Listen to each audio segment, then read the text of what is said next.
Hello brilliant students, this time we are doing for class 10 chapter 1 real number exercise 1.2 question number 5 question को पढ़ने से पहले मैं आपसे कुछ पूछना चाहता हूँ कि अगर मान लिया कि कोई नंबर 10 से डिविजिबल है तो इसके लिए क्या एक स्पेशल प्रॉपर्टी उसके अंदर होना चाहिए।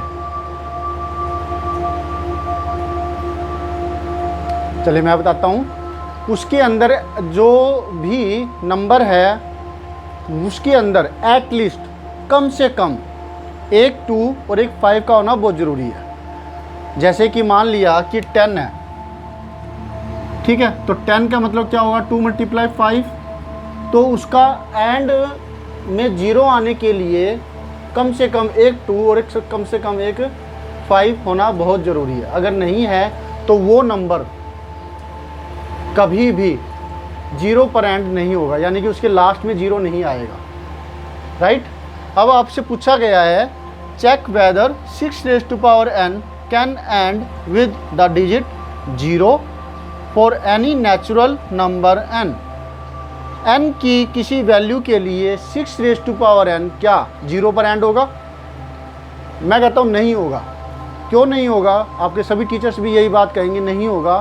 क्यों नहीं होगा? क्योंकि यहाँ पे तो आप देख रहे हैं 6 है, 6 के अंदर 2 तो आ गया लेकिन 5 नहीं आया है। उसको लिखेंगे कैसे? Let us C.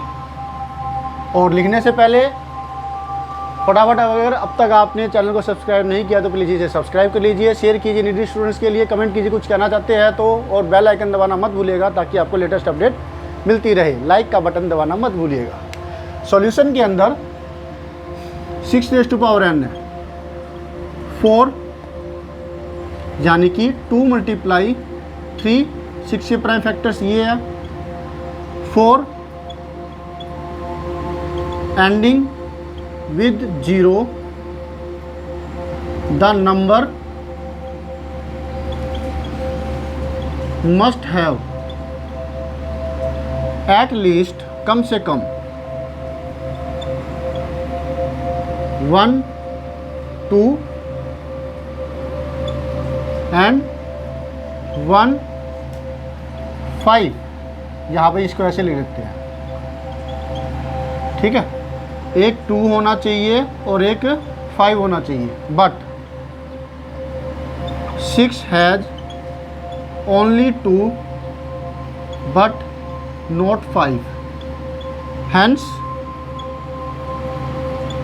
6n must not and with 0 for any value, या फिर यहाँ लिख देते हैं नेचुरल वैल्यू। क्वेश्चन में जैसा दे रखा है natural value, natural number n, ठीक है, जैसे क्वेश्चन में दे रखा है वैसा लिख देते हैं। तो स्टूडेंट्स इस तरीके से हमने फिर ये वाला पार्ट भी कर लिया बड़ी अच्छी से, और मिलते हैं नेक्स्ट वीडियो में नेक्स्ट क्वेश्चन के साथ। Always have a great time.